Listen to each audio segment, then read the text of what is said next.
everybody? DjGoHam here. Welcome back to the channel. It's Farm Sim News, baby. Today, Vector Man shows off a new car mod. JHHG Modding has a fact sheet of his John Deere combine. Casarius Modding show off their Case IH AFS Connect. North Modding Company's Fella Buncher is back. We get a couple new screenshots of Whiskey Sierra Modding's new Holland T5. Sleutjes Modding announced 3 new mods. OBE is bringing back their Sammy Lamborghini pack. EY Modding still working on stuff for Farm Sim 19. TF 2020 Mods is bringing the Cultivator Create Fields mod to Farm Sim 22 for console players. Yes, my modding team have a new cultivator. Dutch Inc. has a new trailer. Dutch Co. has a new trailer.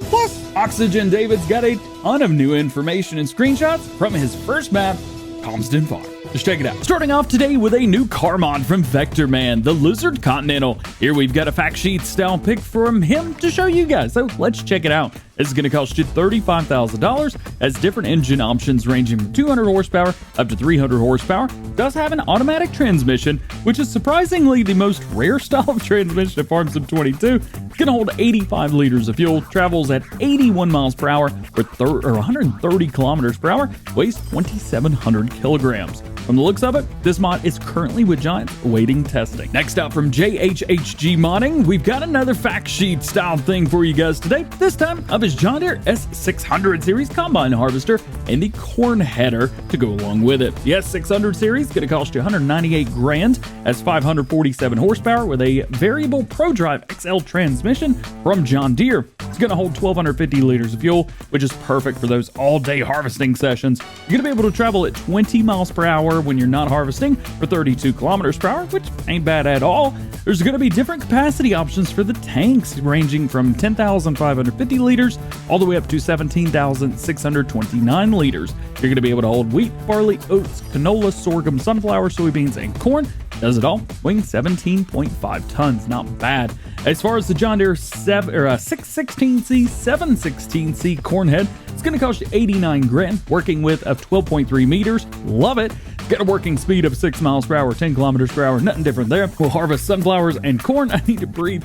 And it does it all, weighing 4.9 tons. Additionally, JHHG Modding shows off some more screenshots around the S790, showcasing the massive tracks, beautiful details, and some new Lankota stalk stompers on the 712C header. I know this is a very highly requested mod, so keep an eye out for it as they look to be very close to completion. Shouldn't be long now. Casarius Modding have shared some new information about their Case IH Magnum AFS Connect for all platforms, saying that they hope to have it releasing soon, and provided us with some new specs and a few new things to take a look at to look forward to. Firstly, this thing is going to cost you $312,000. It's going to feature new rims, 30-inch row crop tires, new Michelin and Lizard row crops, LSWs, nice, and a US hitch quick 3-point and front and rear fenders. It's also going to have rim colors, design of red, which is the standard case colors, or you can make it black as well. That's pretty sweet.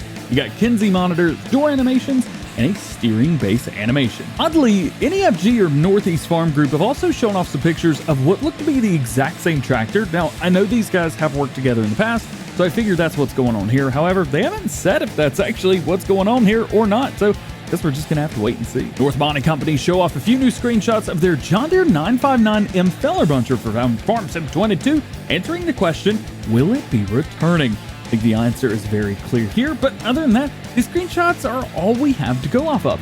I'm sure NMC will provide us with new information soon though, so stay tuned for that. Last week, Whiskey Sierra Modding announced that they would be bringing over a handful of new mods and updated mods for FS22 from 19. One of those is the new Holland T5. Here you can see it loading bells into the Anderson extractor bell wrapper and looking good while doing it with some big old chonky tires. I love it. The T5 is one of the most requested small tractors that we've got right now, as we didn't get to see it returning to Farm Sim 22 as a base game feature, so this will be a welcomed addition. A few days ago, there was a T5 in testing, but I cannot confirm if it was this one or not. I know Blue Algon Modding's also working on a T5 too, so we should see which one comes out first, I guess. Sleutjes Modding have already converted 3 of their mods from FS19 to FS22, and it looks like they're already with Giants waiting for testing. Seeing that Sleutjes Modding say that these mods will be available soon for all platforms. Shown here is the Lizard Bear Quad 350 4x4, the John Deere 6300 6405, and the Lizard Cal 3M Lime Spreader. Now, I know that the Lime Spreader wasn't that popular in 19, but the John Deere and the Quad were both extremely popular. That Quad was crazy. So great to see both of these and all of these coming back. OBE Modding is ready to hit us with some old tractors as their Sammy Lamborghini pack will be making a return to FS22. Shown here are the two models on the French map, some different customization options like front 3-point or regular front weight. We've also got fenders and wheel options here shown. This pack was pretty popular in Farm Sim 19, though they kept adding different models for these two brands almost identically over and over again, as a couple other modders did as well. We're just going to see how that changes in Farm Sim 22. Hopefully it changes for the better. EY Modding's back in the news today, but not for Farm Sim 22, as they're still doing stuff for Farm Sim 19 for whatever reason. They've got a new update to their Massey Ferguson 168 packs. If you're looking forward to that, that will be updated. It was released originally 2 weeks ago, so there is that. This new update is going to include a two-wheel drive version, as well as an additional seat cushion and a turbo version, which will add an extra 10 horsepower to the mods. The update is ready for Giants, but with the testing list the way it is, I will be absolutely shocked if we see this before January. DF 2020 Mods is going to be bringing over the Cultivators Create Fields mod to console players for Farm Sim 22. However, this is going to be different from the PC version, as that version is by Wobster and is a script. This will be a mod pack, which will add the ability to create fields to the base game Cultivators, Disc Arrows, maybe some other things as well. But it's going to be different mods from the base game tools, if that makes sense. You're going to have to purchase these separately in the store. We had the same mod in Farm Sim 19 too, so if you're familiar with that mod, it's literally the exact same thing. Another thing that I'm seeing is different color here shown on this model from what we have base game. Maybe we're gonna have some color options too. Hey, you know I'm always down for extra colors. One thing that they are waiting for is the new game update, the new patch, as unfortunately a few of the tools in the pack are creating corn stalks for whatever reason instead of fields when they're creating fields. This is a problem that's occurring right now with direct drills as well, so hopefully that is fixed soon, because I know it's a problem. This mod can be released for console players to create fields, which will be very nice. The SMI modding team show off another new mod that they've been working on for FS22 players, the Rabe Bluebird 6000. This is a front or rear mounted cultivator, which can give players the ability to cultivate at 6 meters in the front, run a 6-meter seeder or whatever you want to in the back, or just use it normally. The choice is yours. They say more information will be announced soon. Dutch Inc. presents their next mod for FS22, the VGM LK22 Tipper, shown here helping with a potato harvest. Unfortunately, we don't get any other information, just screenshots. So if you want to see all the screenshots, check out Dutch Inc. linked below.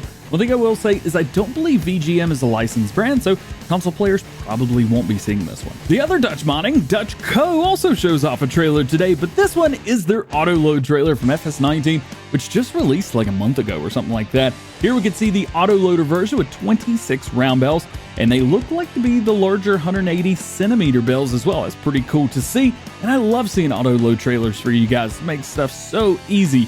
This is for all platforms, or at least it was for Farm Sim 19, so don't see that being any different. And lastly, today we've got a lot of new information about Oxygen Zabit's first map for Farm Sim 22, Calmsden Farm. He says he's made a lot of progress since we talked about it earlier this week, I believe it was, and the map is now fully rebuilt for Farm Sim 22. Oxy is currently adding gameplay elements to the map as we speak, so that's pretty sweet. And here's all the information that we got today. So BGA is now on the map, and it's a Planet BGA brand. There's also new slightly edited lighting and color grading XML, which you guys know I love his lighting, new parallax ground textures, new textures for tree trunks and leaves, and a new custom grass i3D, which is going to be getting a different cut grass texture as well. If you guys are used to his maps, you know he likes to change those up a little bit. As FS22 adds loads of new productions to the game through placeables and through new options regarding building your own farms, Oxy's going to be bringing back the popular placeable area from FS17, where a huge plot of rough land can be bought, so you can place down or build whatever you want to in that area. Calmsden Farm is going to have 2 rough land areas, with one being over 11 acres. Can you imagine building an 11-acre farm? Plenty of room to build on your farm, or set up any production chain that you want right next to each other. I've said it before, and I'm going to say it again.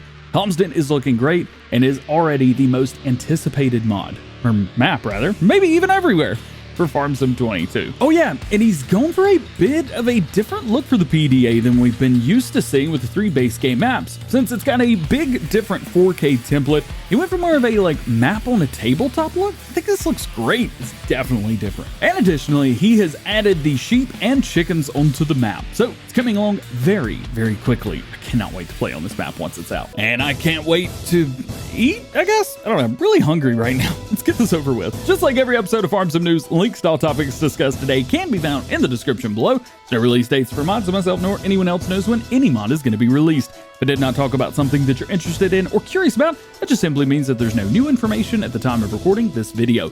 Please refer to previous episodes on the most current status of those projects. Make sure you stay tuned to the channel for updated information on everything new going on in the world of Farming Simulator. Well guys, that is going to be it for today. Hope you enjoyed the video. If you did, make sure you drop a like on it. Get subscribed to the channel if you do. Join the DjGoHam fam.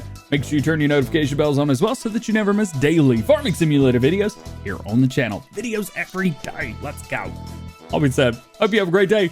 We will see you later. Peace.